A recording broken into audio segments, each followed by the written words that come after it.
makikita nila kay Beauty. Kasi parang pansin ko yung bawat characters na ginagawa mo sa kada teleserye, may iba-iba talaga eh. So this time, ano naman? For you to say yes.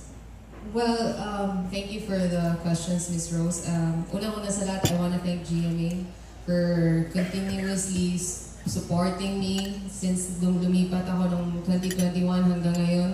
Patuloy-tuloy yung binibigay na projects nila sa akin. At iba-iba talaga yung projects na binibigay. I said yes to this because why not? Ang ganda ng storya.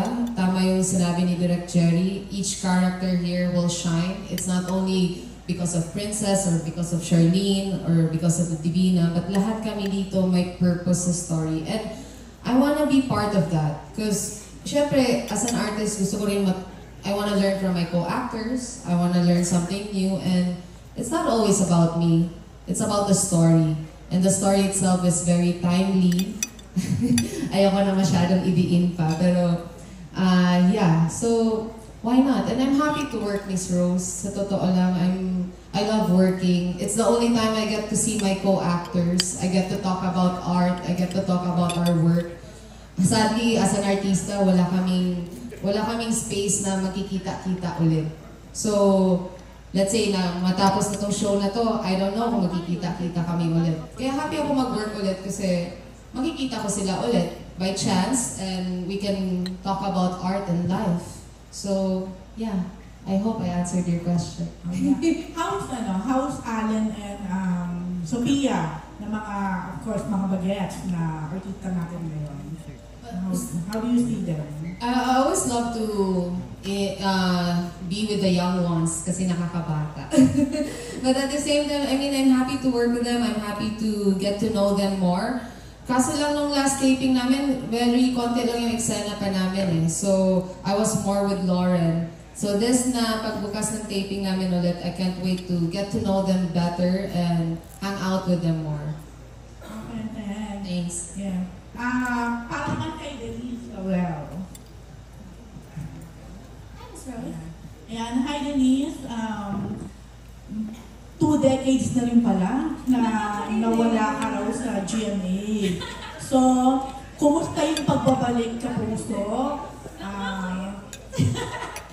Yun, kung ang pagbabalik sa puso and same with Beauty, bakit ka napaka-oo dito sa Prinsesa ng City Jail? And may mga adjustment din ba being a kapuso again? I think what I love about this new era of Philippine entertainment is everything is about the art, collaboration, working together, and really uplifting the quality of Philippine TV and cinema.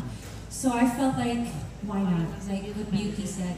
I think when I heard Direct Jerry and I heard the cast, all the names of the cast, I was like, yes, I'm so excited. So why not? I was so honored that they thought of me. I've been on vacation for the past year and a half or 2 years. So natouch ako na GMA and the whole production thought of me for this outrageous, out-of-this-world character. At may tiwala sila sa akin na kaya kong gampanan si Divina. Okay. So ano to? Tuloy-tuloy na sa pagiging kapuso ulit? It all depends on them, probably, and the audience, if they like my performance on the show. If they miss me, if they miss seeing me, and if they love Divina, and if GMA loves me, I mean, why not? They gave me such a warm welcome. Working is so easy. They take care of us really, really well. So I'm very happy. Okay, thank you, Denise. I'm real pleased. Okay, kay Dom, Kapadong. Ayan. So, yeah, ikaw naman parang nagidire-diretso ka naman ngayon, being a kapuso. And coming from abot kamay na pangarap, now you're here in Prinsesa ng City Jail. Kumusta naman? And anong bago na makikita sa'yo? Hi Rose. Happy New Year to everyone. Yes, Happy New Year. Thank you for coming. I know vacation mode pa kayo, but yes, we're all excited. January 13 na. We've worked hard for it. Siguro, I'm very thankful for Jimmy for giving me the opportunity to work here. Very timely, ang ganda ng timing na blessing na ibinigay sa akin ng Diyos. ng GMA, na mga katrabaho ko, and it's always, I embrace this blessing na ibinibigay sa atin ng Diyos na makatrabaho yung kabilang bahay, kabilang pamilya. So, tinanggap nila ako ng wholeheartedly. So, excited ako. These are new stars. Sila yung mga dapat alagaan. So, I'm very thankful that I'm here to support them, to guide them. And I think that's my role as an actor, as a human being. Yung going back to, kakatapos ang Abot Kamay, maraming salamat din. Umabot din ng 2 taon yung show, and I'm hoping that kapitan din ng, naniniwala kasi ako sa pang-apo na show talaga. Parang yun yung pahinga, may oras talaga na tumutok ang mga tao. So, happy ako na dito ako na ilagay. And I was just excited when I knew about it. Exactly a year ago, sinabi sa akin ni Miss Ali, Dom, gawa ka sa kabila. I mean, sa susunod, hindi na abot kamay din. Abot kamay kasi si Miss Ali, and we attended the party of Dina Bonavie. I remember, ganitong panahon, lumapit ako sa lamesa na sinabi niya ako na you're doing another show for Jimmy. Sabi ko, why not? So, thankful ako. And it's a different character. Kung pinag-aawayan, panoorin nyo na lang. Kasi kami naglabot kay Carmina. So ngayon, yun lang. So panoorin nyo na lang.